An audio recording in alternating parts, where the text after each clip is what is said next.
Hello everyone, good evening, good afternoon, I'm Gamali. This is Candice from Sonic Medical. I will be the moderator for this webinar. I welcome you to enjoy this webinar organized by Sonic Medical. Sonic is the innovator of new ultrasound, dedicated ultrasound for dedicated application. Our webinar includes 4 sections, about 1 hour. Please use Q&A function of Zoom platform for asking questions. Our professor will answer your questions at the end of the webinar. Today, our topic is going to be the use of ultrasound in facial aesthetics.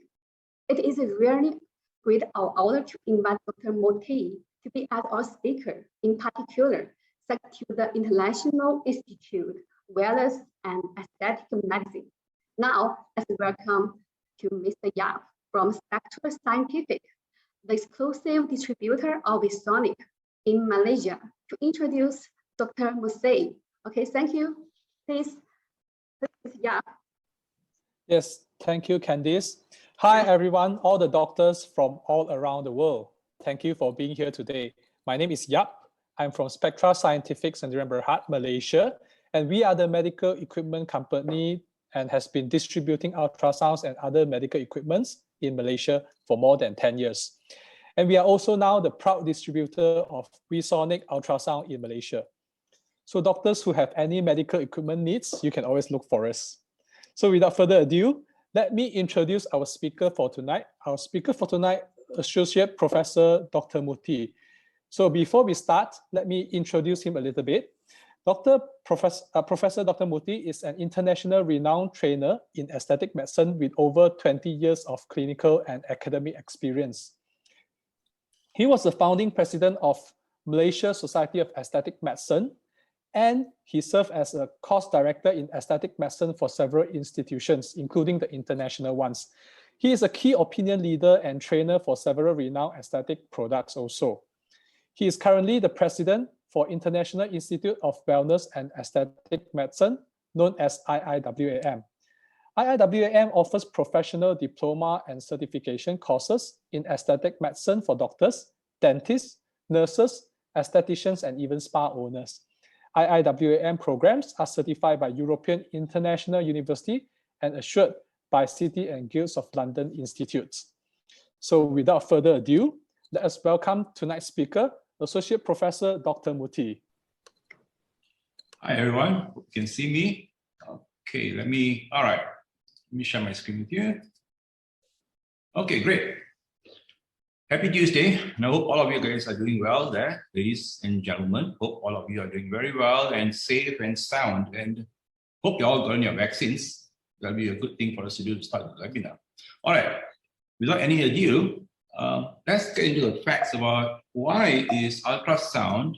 Why is my title not coming up? Okay, great. Okay. What happened? I guess we always have technical problems when we don't need that.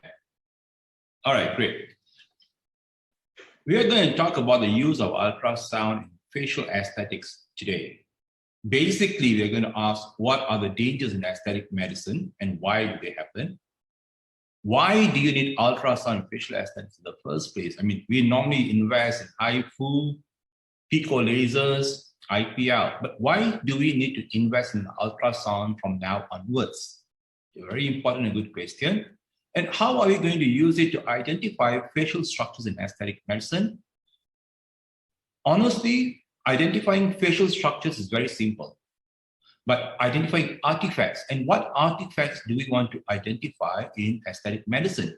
You have threads, you have fillers, you have what else? Your needles. You want to identify where your needles are. Okay. Facial structures, as you know, is basically your muscles, your hypodermis, your deep fat, and your vessels, the core item to aesthetic medicine. And lastly is how to use ultrasound in facial aesthetics. So let us go into one by one.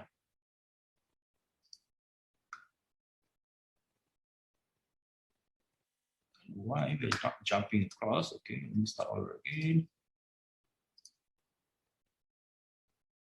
All right. So Let us start with the dangers in aesthetic medicine. What are the dangers in aesthetic medicine? Look at this case report in 2014. It talks about a central retinal artery occlusion and brain infarction after a filler injection to the nose.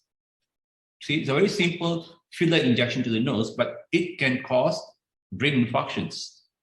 So you have soft tissue filler related vascular embolism, which leads to infarcts. You also have soft tissue filler related vascular embolism, which leads to blindness. Same thing, this paper in year 2018, just about 2 or 3 years ago, talks about necrosis following a filler injection. I'm sure you have definitely come across a situation like this in your practice. Here's a true story about Miss Haley Terrell, who suffered 8 strokes and a cardiac arrest after a simple cosmetic injection. She went for lip fillers, and her lip filler ended her up with 8 strokes and a cardiac arrest. And of course, uniquely, a patient suffered from myocardial infarction, or rather cardiac arrest, after a toxin injection, a simple mere Botox or Dysport. I'm not putting any brands here, but a simple botulinum toxin injection leading to myocardial infarction. Why? Because when they were injecting, they injected into the suprapubic vessels. This is a procedure where they were treating for urinary incontinence. And I feel that this is an accident case, but actually it's not. It's someone who went for a PDO track lift. And look at the severe disfigurement. And this happened merely because they used different levels. They did not place the tracks in the same level. If only you can identify it. So why are they dangerous? Why is aesthetic medicine becoming more and more dangerous? Very simple. Number one, you have visual complications due to embolism. People go blind. This is a very fantastic graphic that I put together in 2 different arts or 2 different pictures to show how the internal carotid and the external carotid anastomosize to create a blindness effect here. And this is another one about variations of facial vessels. You think you know where the angular artery is, but do you know there are 5 types of angular artery? And who is type 4 in your practice? Who is type 2? You will never know. Look at the difference between type 3 and type 1. It's such a huge difference. If you feel that I know my anatomy, don't talk to me right now. Don't talk to me, I know my anatomy. But do you know all the variations? Yes, I agree, probably you're very well versed in anatomy and you know all the variations. But do you know which patient has got the variation?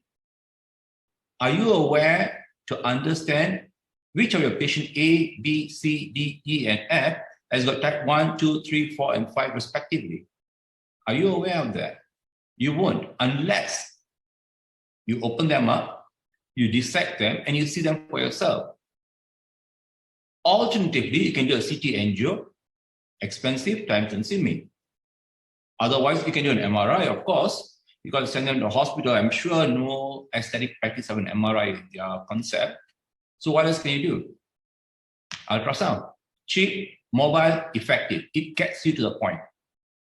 I'm not here to sell you a machine. Please do not get me wrong. I'm here to sell you safety and efficacy. And let's see how we can do that together.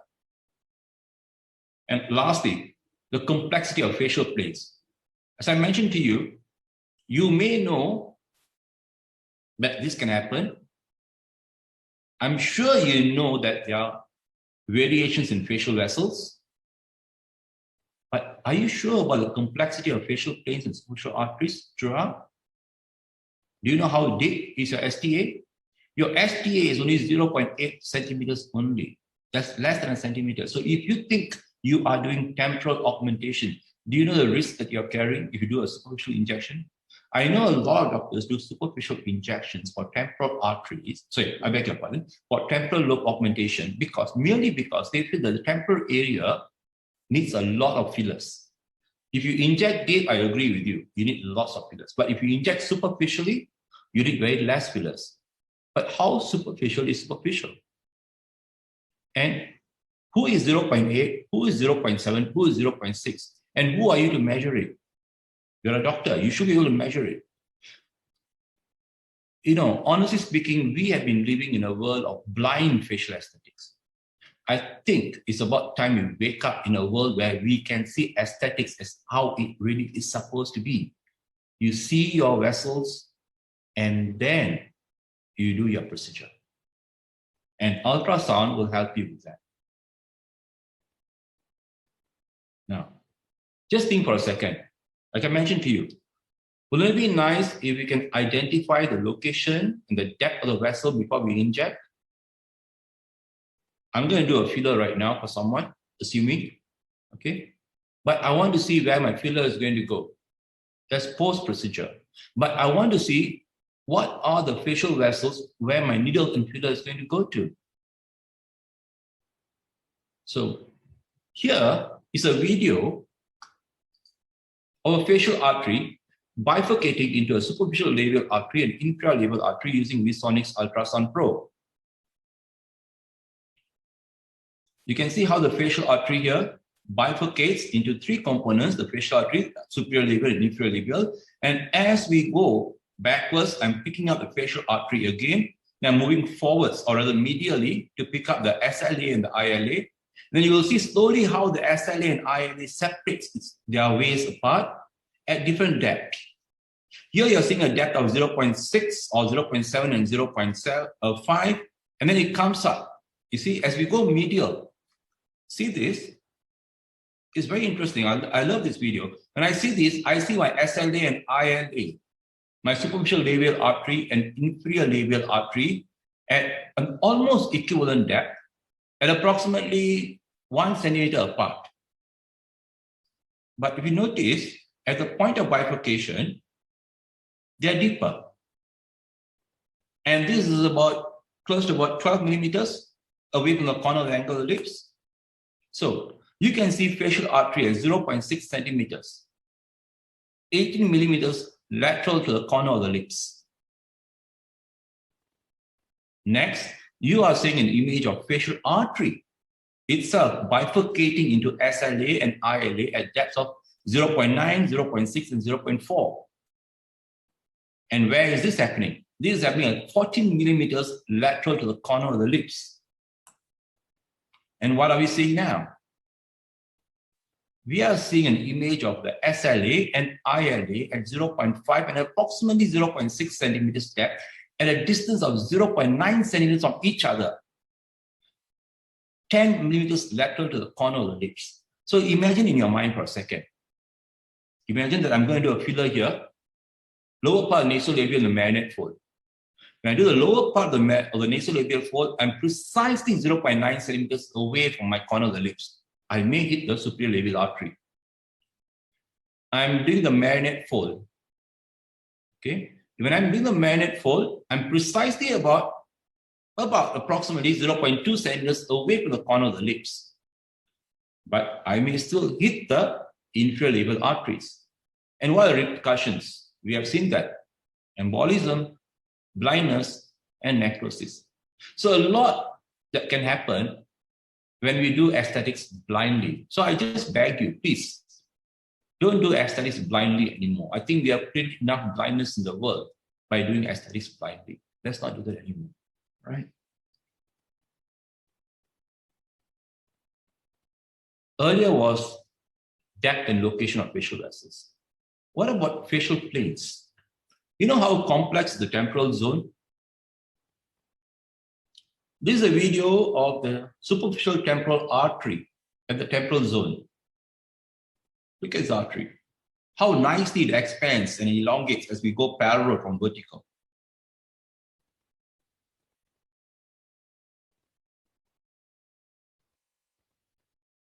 And at this part, you can see the superficial temporal fascia, superficial temporal fat, the temporalis muscles. It's beautiful. If you are going to a temporal augmentation, you just need one slide. You just need this slide. If you want to do temporal zone augmentation, you only need this slide. What do you need? You need the skin and the subcute tissue. You need to see where the superficial fat is. And you know the depth of the superficial artery is 0.8 centimeters. The deep temporal fat, unfortunately, our depth was set to 1.5, but deep temporal fat is lower than that. You're seeing a part of it, and then it'll come to the temporalis muscle, the temporal fascia, and the periosteum. This will guide you precisely where to place your fillers. And if you're going to do tracks from the temporal area, do a nasolabial or a marinate augmentation, this slide will help you. Or rather, the ViSonic ultrasound device will help you to identify where you're going to place the tracks and the fillers. It takes you less than 2 seconds to create blindness when you inject into the STA. It takes you less than 2 minutes to avoid this 2 seconds of blindness that lasts forever. Think about it. So here we measured the depth of the right STA on one of our clients, and we figured out it's only 0.8 centimeters. I do not know how many of you were aware of that fact, but it's just 0.8 centimeters. And we do fillers on temporal augmentation almost every other day. Again, we saw facial vessels, depth location. We saw facial planes and facial vessels. Now, what about artifacts? Don't you want to know where you placed your filler, where you placed your thread, and is it still there? Would it be nice for you to check the patient after, say, 8 months to see, are they true about PDO threads? Are they true about HA threads? Does it actually last that long? Is it really that long that it lasts for 1 year? Why don't we do that?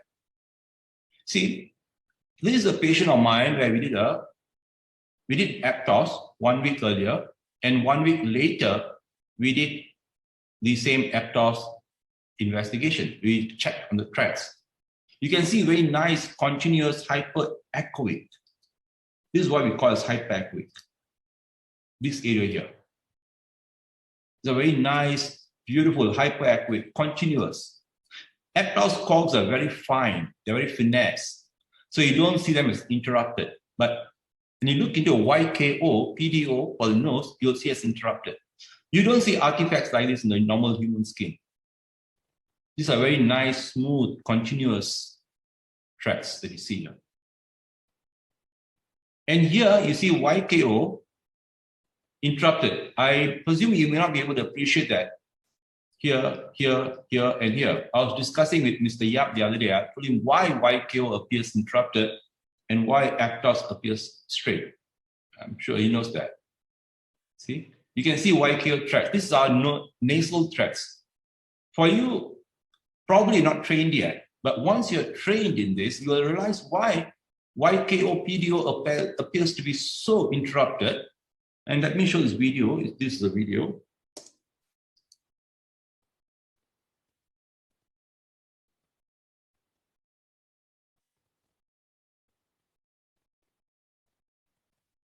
You can see the threads here. You can see some threads up here. We inserted 5 threads into this patient's nose, and we can see the threads as how it appears, beautiful. And as it finishes, let me just pause here for a second. You can see this thread.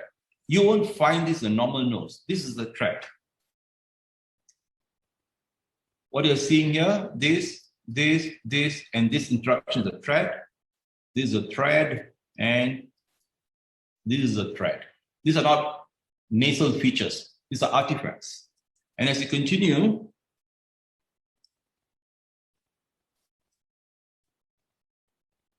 to the end, you'll see more threads coming by your way.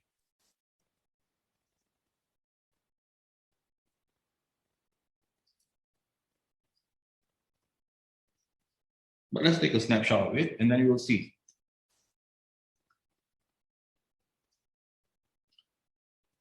This is a snapshot of the YK PDO threads. Okay. There's an interruption here. You can see the interrupted threads here nicely, and you can see the interrupted threads here. You know, YKO PDO threads are spiral, and they have intermittent threads. So the areas where you see threads, you see it as hyperechoic. Areas where you see the distance between the thread and the major thread per se, in the cogs and the thread, you will see it as anechoic, or rather black. So that is why you're seeing this interrupted. But somehow or other, it's very interesting to note that APTOS doesn't appear that way. APTOS appears to be continuous because their cogs are short. That does not mean APTOS is not good. They're still simply fantastic. The differences between the size of the cogs for a facelift and the size of a cog for nose augmentation are different. That's besides the point. Why? The patient are going to be bothered about that. But what is important to you, the longevity and the placement. Did you place it in the right depth? Secondly, is it as long, does it last as long as how they claim it is? That's the two things we have to understand. Moving forward.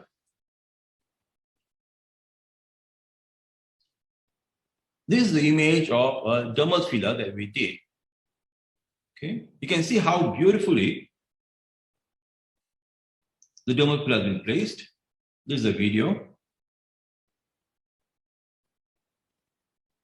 You can see the angular artery, the nasolabial area. And at the end of the video, you'll be able to see a nice globular isoechoic figure. This is a smashed muscle layer, the smashed layer, I beg your pardon, the smashed layer. Periosteum. The smash and periosteum appears to be the same, and this is your filler. So let's move forward to the next slide. You can see the angular artery, the levator muscles. This is the periosteum, it's anechoic, and you can see a very nice homogeneous isoechoic HA filler.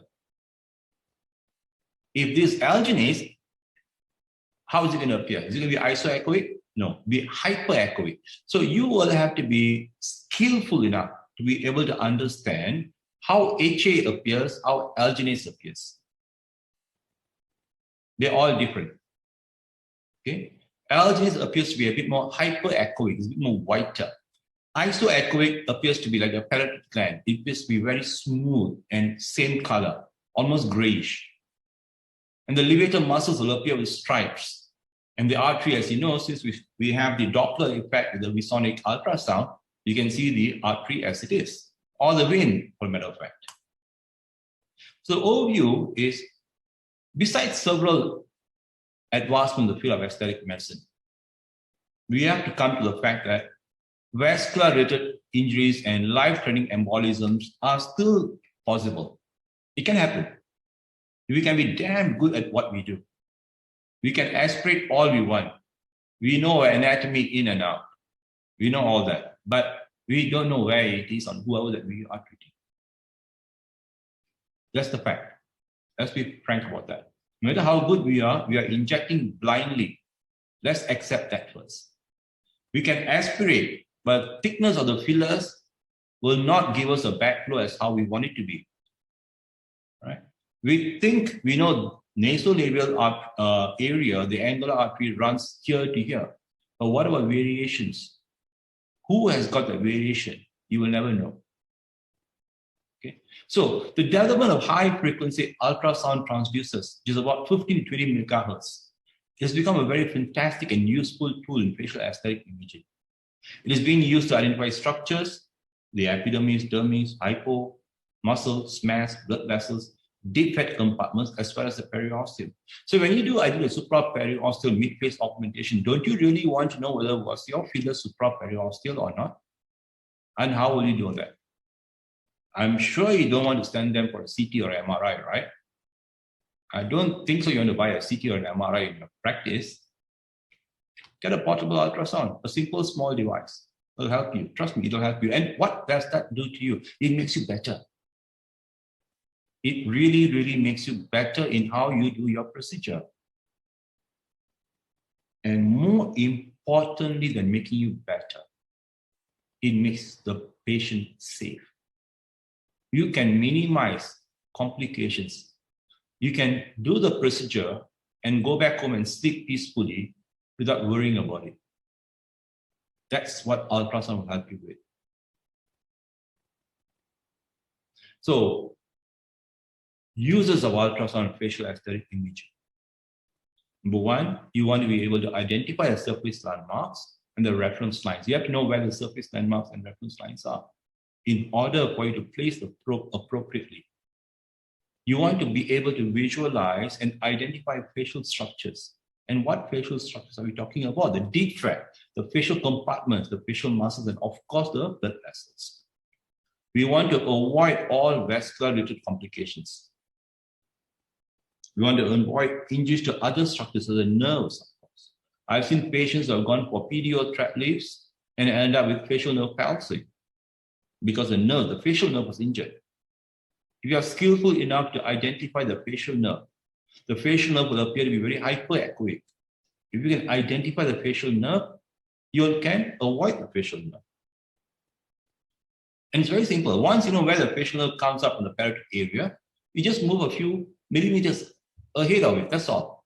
Identify, mark it, and then puncture ahead of it and insert ahead of it. That's all. As simple as that. But you need to know where the facial nerve comes up first. And of course, you want to know where you kept your fillers and your threads. So the objective of this program by ViSonic, Spectra Scientific, and IWAM is basically to teach you the basic principles of ultrasound, the principles of facial aesthetic imaging, how to identify facial structures using ultrasound based on the principles of echogenicity, and being able to recognize facial structures using ultrasound, especially the fat compartments and blood vessels, and recognizing artifacts such as soft tissue fillers and threads. So we told you what are the dangers, right? We told you what are the users. Now let's come down to how to do it. I beg your pardon, I can't teach you that in 15 minutes. Neither am I studying my program here, don't get me wrong. I'm just trying to let you know the basis of how you can do facial aesthetic imaging. What is the foundation, the principles that you must know in order to be able to do a facial aesthetic imaging using ultrasound? You need three things here: clinical, technical, and US skills. I normally bring it down to three different levels. I will say patient, product, procedure. Patient as in your patient, product as in the ultrasound that you're going to get, and skills as in you, practitioner. I call it a 3P. I know most of my students don't recognize that from me. It's called a 3P. Patient, product, practitioner. Let's start with patient first. So patient you can't change. You cannot change a patient. Product, you can always upgrade it. Practitioner has to come from you. So for facial references and landmarks, a book written by Jim Kim Soo, not mistaken, right? A wonderful book. Okay, they've actually done a fantastic tracing on a 1 cm by 1 cm radius for each part of the face, and they've labeled it. And they will teach you how, or we will teach you how to identify each structure. I know when you see this, you say, I'm not going to come and join this program. There's too much here. It's okay, don't worry about that. We are not going to go in depth as M1 to M8 and P1 to P9. We'll summarize it into certain specific areas as you need it. Where are you going to inject and what you need to do, what you need to search for. That's what you need. And that's what we're going to do. And of course, you must know your facial anatomy. You must know where the vessels are. You must know how to recognize variations. And this is very important for you. And technicality. We are using ViSonic ultrasound with color Doppler at a 15 megahertz hockey stick transducer. So what am I talking here? Color Doppler, I'm sure all of you know that. Megahertz, I'm sure all of you know that. Transducer, I'm certain all of you know that. But what do I mean by hockey stick?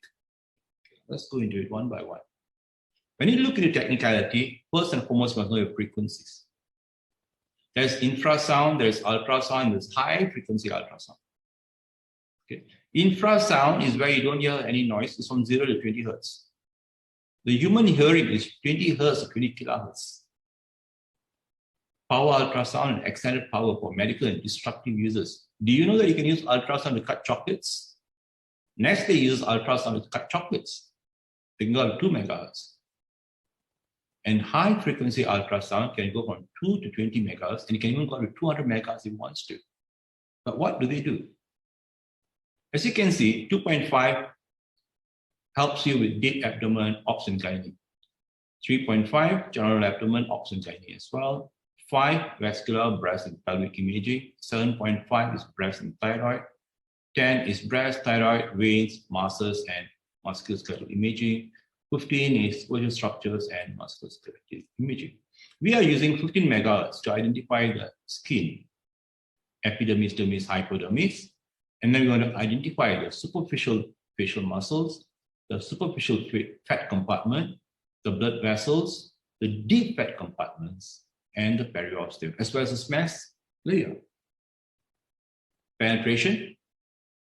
Frequency and penetration refers to the depth of penetration depending on the frequency of the transducer. Higher the frequency, lesser the depth, better the image. So 10 to 15 megahertz will penetrate about 2 to 3 centimeters actually, I will say. Okay, I wouldn't say 2 to 5, I will say 2 to 3 centimeters. And the image is clearer. As you go deeper, the image changes. And transducers, there are different types of transducers. You have linear, you have curvilinear, you have phased array. And each one has got its own function. You got a vascular probe, you got an abdominal probe, and you got a cardiac probe. And what do we want? Which one will you choose for aesthetics? I'm sure you don't want to go for a cardiac probe, not the abdominal probe. You want the linear probe or the hockey stick. Okay, it's high frequency. You want to go 5 to 10. I will ideally choose 15 megahertz, the hockey stick type, which is very easy to use and is fantastic. It gives you very good imaging. I showed you the images earlier. We have done all the imaging using ViewSonic ultrasound earlier. So, you know your device, you know your frequency, depth, penetration. What about echogenicity? This is a tricky part. Doing it, placing a probe on the face is very simple. But the colors that you see, the darkness, the whiteness, the gray, what do they indicate? You must be able to relate the colors, the shades, I would rather say. You must be able to relate the shades to the structure, the anatomy. You must know what you're looking at. If you place your probe at the nasolabial zone, you're looking for the levator muscles, superficial fat, deep fat, and the angular artery. If you place it near the rhizorius, then you're looking for the facial artery. You're placing it at the masseter. You're coming down from the temporalis down to the masseter gradually. Then you're looking for the masseter muscle. So you will be able to identify each and every part of these muscles. You must know your anatomy in order for you to relate to your shades. But you will be able to identify it, trust me, what is isoechoic structures, what is anechoic, hypoechoic, and hyperechoic, how they appear and what reflects which structure in the human face. This is an ultrasound, again, an image obviously. At the masseter area, we are seeing isoechoic parotid glands, anechoic vessels, the masseter muscle is hypoechoic, and the hyperechoic mandible. So each one has got its own features that you're looking at. You have technical and field zone. And in the technical and field zone, or the focal zone, is where you are actually looking at the narrowest and the highest resolution. The region where the diameter wave increases, or decreases of focal zone is known as the near field, and where it is increasing is known as the far field. So you'll get one precise area where it is perfectly clear, which is called the focal zone. And why is this important to you? I'll come to that shortly. Your skills, your angle and manipulation, and your PART, your pressure, your alignment, your rotation, and your tilt. You see? Say, coming back to this earlier thing,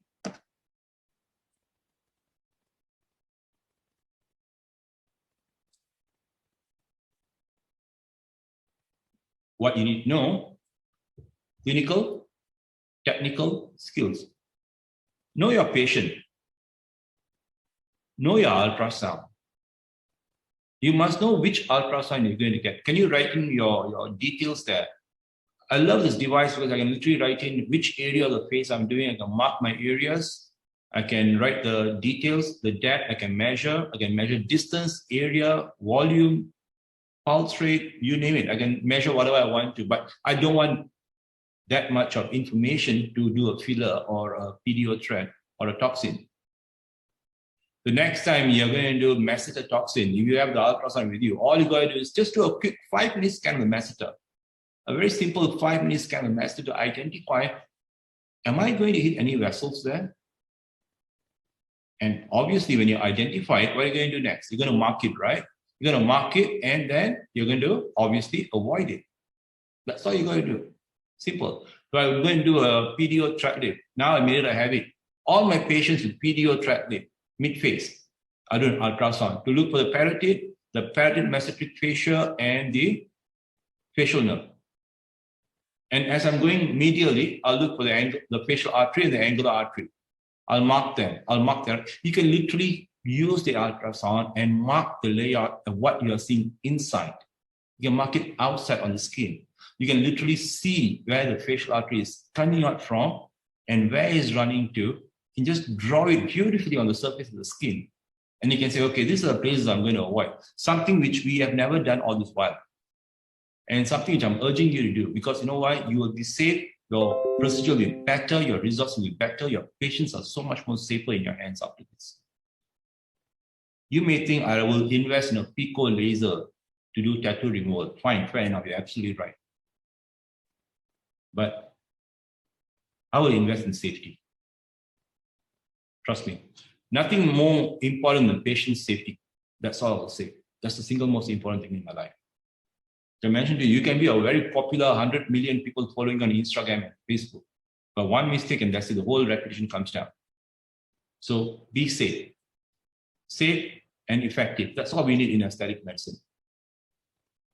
Lockdown is lockdown, but be safe and effective, that's all. Okay. So again, you got the facial references. You have to understand where your probe is and where you're going to go to. Your facial anatomy and its variation that you should know. Invest in a good device, please. You need a good device that can give you clear images, measure the right depth, you can amplify it as per your wish. You can make it bigger or smaller, amplify it, get your patient details in. You can write on the scan, on the slide, or on the images exactly what you are doing. You can measure the depth, you can measure the distance, you can measure the volume, you can measure the size. And if you want to be even better than that, put your needle in and do an ultrasound. We did that last week with Yap and myself on a patient. We did nose augmentation, but since nose is a very small, tiny area, it's difficult for us to do it, but I still have an image of that, which I showed you earlier. But you can do it. So these are things that you got to look into.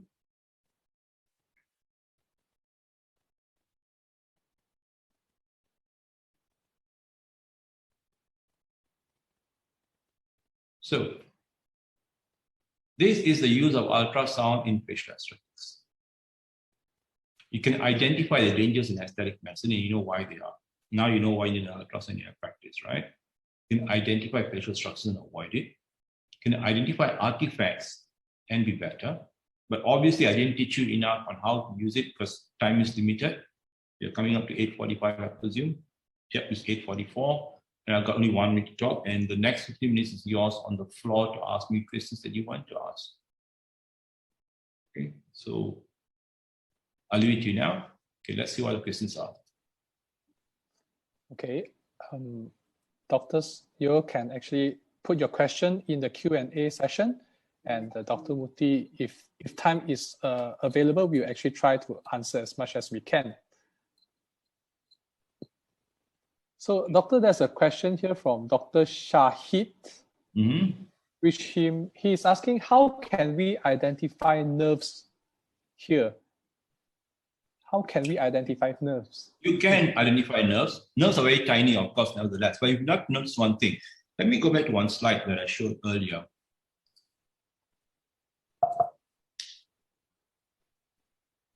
Let me find the slide for you. I want to show you this one. Now, this looks huge, right, on the screen? This is a superficial temporal artery. Here, if I were to measure it on my screen, it will look like it was 1 centimeter wide, correct? But by right, it's only about 0.1 millimeters. Sorry, I beg your pardon. It's only 1 millimeter. 1 to max 2 millimeters depth. That's all. It's 1 to 2 millimeters. But here it looks large. Similarly, the ViewSonic ultrasound device can help you to see your facial nerve in an enlarged way. The facial nerve is tiny. It's 0.7 to 0.9 millimeter in thickness. Okay, that's the thickness of the facial nerve. It's a large nerve, nevertheless, but it's still 0.7 to 0.9 millimeter in thickness. That's all. Very simple. But when you see it in ultrasound, you will see it as a very hyperechoic. That means it's very white in color. Emerging up from the parotid gland, the parotid gland appears to be very isoechoic. So when you see a very isoechoic component in the midface area, near close to the masseter or the parotid area, you see a very isoechoic component, and then suddenly in the middle of it, you see a very hyperechoic component. That's your facial nerve. Mark it with a pen, or rather, I'll make it as an X. It means don't touch that. Normally, when you say mark it is to inject. I'll put an X that says don't touch here, and then inject further. That's what we will do. Yeah. Okay. Okay. That's the next question. Yeah. Artery and vein, ultrasound Doppler. Well, it's the level of pulsation. Artery's pulsation is far more stronger than a venous pulsation. That is how you'll differentiate between artery and vein. Okay, but a color Doppler, I think almost every other device nowadays comes with a color Doppler. I will suggest get a color Doppler, at least you know very well between arterial and venous.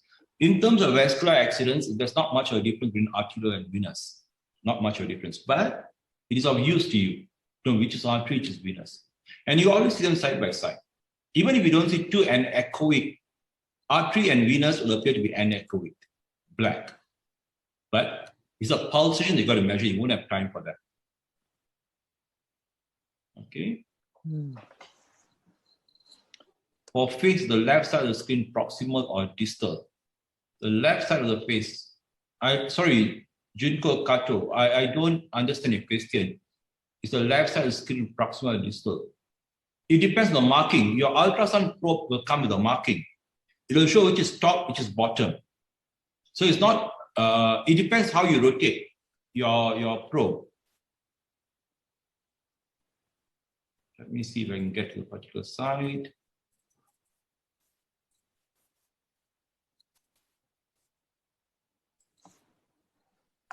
Okay, here, sorry.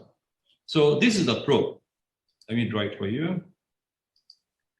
This is the probe. If I place it like this, it's top to bottom. If I place it like this, it's medial to lateral or distal to proximal. It all depends how you place it. And the probe has got a mark here that shows, okay, this is the top part. So I'll know. If I turn it around, then obviously you'll know that this turns around as well. Okay? So that's how the probe works, the positioning. One Shamin asked, do we need radiology training use in everyday practice? Any cost and measure for using ultrasound facial aesthetics? At the moment, in the whole world, I don't mean to brag, I'm sorry, I got to be honest with you, only 2 people who are offering ultrasound facial aesthetics. Dr. Scott in US and Dr. Murthy in Malaysia. The only 2 guys been training using ultrasound facial aesthetics. And no, you don't need to go for a radiology course. It's about 2 to 3 days of 1 day of learning, 2 days of doing. All right.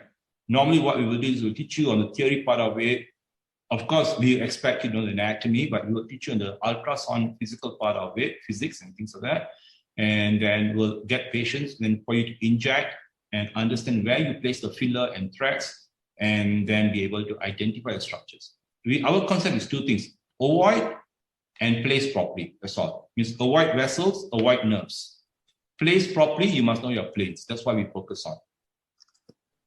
Okay, that's our priority. Mhm. Do you have any questions? Alex, thank you, Alex. How many percentage of doctors are using ultrasound now for facial aesthetics, and what type of anesthesia performed for facial? I'm not sure ultrasound is used for ultrasound regional anesthesia. Yes, ultrasound is used for ultrasound guided regional anesthesia.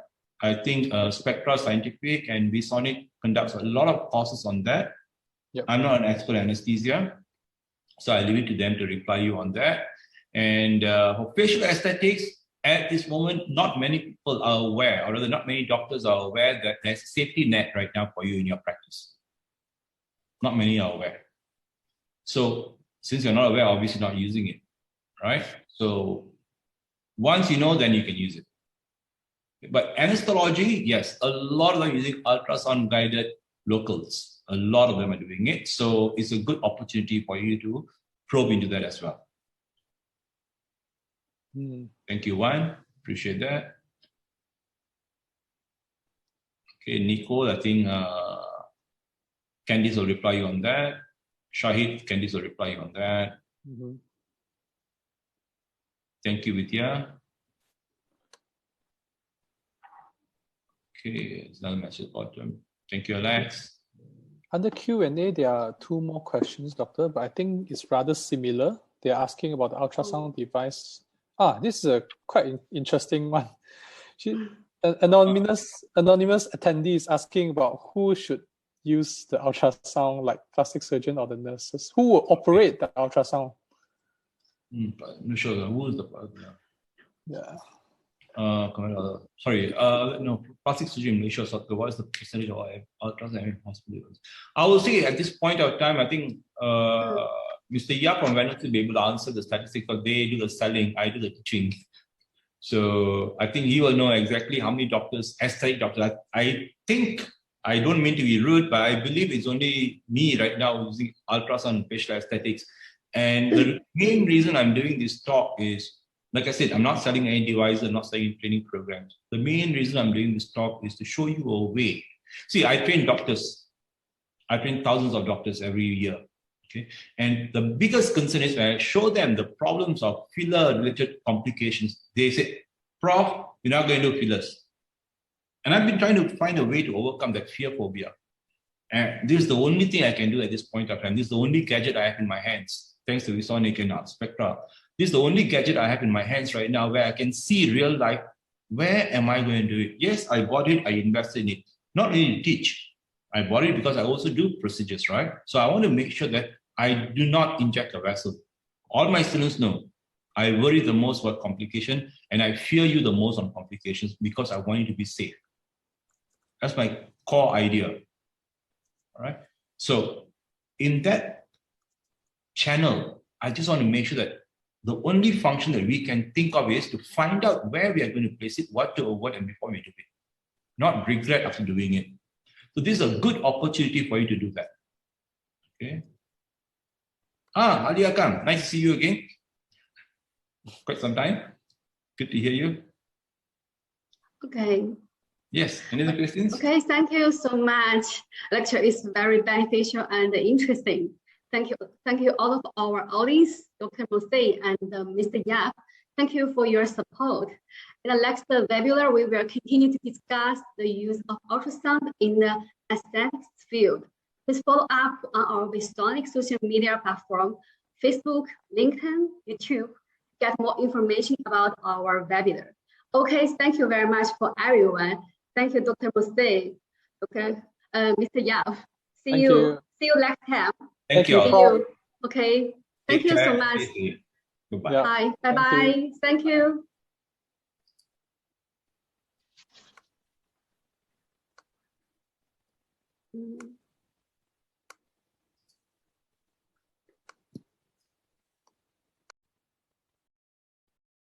Yeah, you okay? How's it? All good? Yep, all good, Doctor. Candice, all okay?